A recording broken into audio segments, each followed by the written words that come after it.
Assalamu alaikum dear students. We have almost completed our syllabus of term first, but जहाँ पे कहीं पे कुछ रह गया है फर्स्ट वो हम कंप्लीट करेंगे. Thereafter we'll start this term second. सो यहाँ पे मैंने देखा कि मोती गज मुतीनियर जो है शॉर्ट स्टोरी उसके एक्सरसाइजेस तो मैंने आपको तब भी बताए हैं. उस वीडियो को फिर से देख लीजिएगा जहाँ पे मैंने आपकी पढ़ाई है. उसमें मैंने दिया है आपको ये आइडिया इनके regarding the answers of this questions. तो फिर से मैं आपको डिटेल में पढ़ाती हूँ. क्वेश्चन है, वाई डिड मोती गज love his master even though he would beat him sometimes. Moti Gaj के मास्टर जो थे डीसा जो थे वो मोती गज को बीच बीच में मारा भी करते थे. लेकिन फिर भी मोती गज उसके साथ अपने उस मास्टर यानी डीसा के साथ उसके साथ उसको बहुत अटैचमेंट होती है. क्यों होती थी, ठीक है ना, वजह क्या है उस आंसर लिखना है. स्टार्ट और अपना पेन और नोट पैड अपने हाथ में रख लीजिएगा. मोती गज didn't mind this for he knew that after the beating was over, Disa would embrace him. He would give him a lot of grass to eat and some liquor. Disa would call him his love. Therefore, Motigaj had also developed a great intimacy with Disa. Disa कौन थे? Master of Motigaj. Who was Motigaj? Motigaj was an elephant.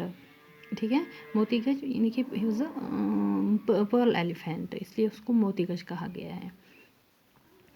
क्योंकि मोतीगज को ये पता होता था कि beating ख़त्म होने के बाद यानी मारपीट ख़त्म होने के बाद डीसा जो है he would embrace his drunk और हग his drunk.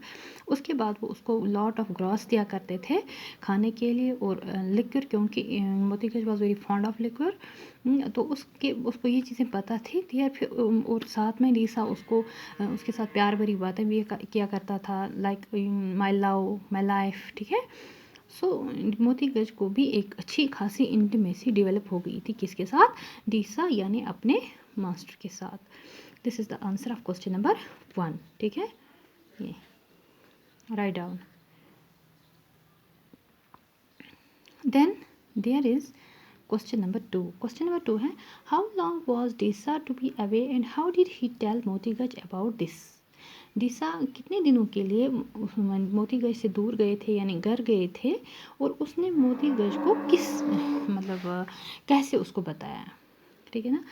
Answer is here, Deesa was to stay away for 10 days. Deesa को कितने दिनों के लिए जाना था? 10 days के लिए.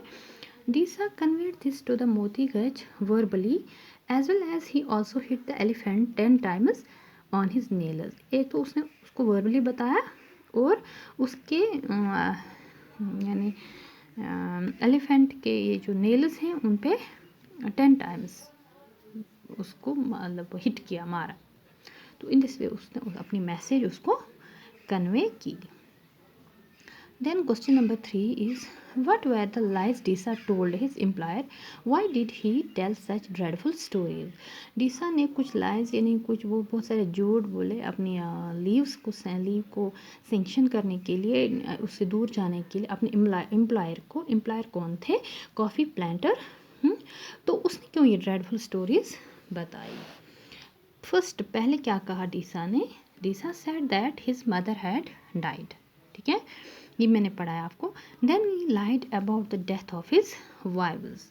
पहले अपने मदर की डेथ के बारे में झूठ बोला. देन अपने wives, one of his wives और ये he fabricated these dreadful stories so that he would be allowed to take a leave. उसने ये वाली स्टोरीज, ये कहानी, ये लाइज झूठ इसलिए बोले अपने एम्प्लॉयर को यानी कॉफ़ी प्लांटर को, ताकि उसको क्या दी जाएगी, अलो किया जाएगा घर जाने के लिए. ठीक है. Then there is question number 4, how did Deesa look after Moti Guj. वो मोतीगज का ख्याल किस तरह रखा करते थे? Deesa looked after Moti Guj very well. Once in a week Disa used to take Motigaj to the river and rub his body with a car swab and a brick. Disa used to examine Moti Gaj's feet, eyes and ear in case of sores. यानी कि वो बहुत अच्छा ख्याल करते थे उसका, और एक बार हफ्ते में उसको वो रिवर पे ले करते थे, एंड वहाँ पे ही रब his body with a car swab and brick sponge यानी होता है, और ब्रिक से उसकी बॉडी को रब करते थे नहाते समय, और उसके feet, eyes, ears in case of sores, in case of wounds और इंजरीज के टाइम उसको वो एग्जामिन किया करते थे. So these are the question, 4 questions of this Moti Gaj material. Tomorrow will do the rest of this question. उसके बाद जो लैंग्वेज वर्क है वो मैंने आपको पहले ही करवाई है. ठीक है, थैंक यू.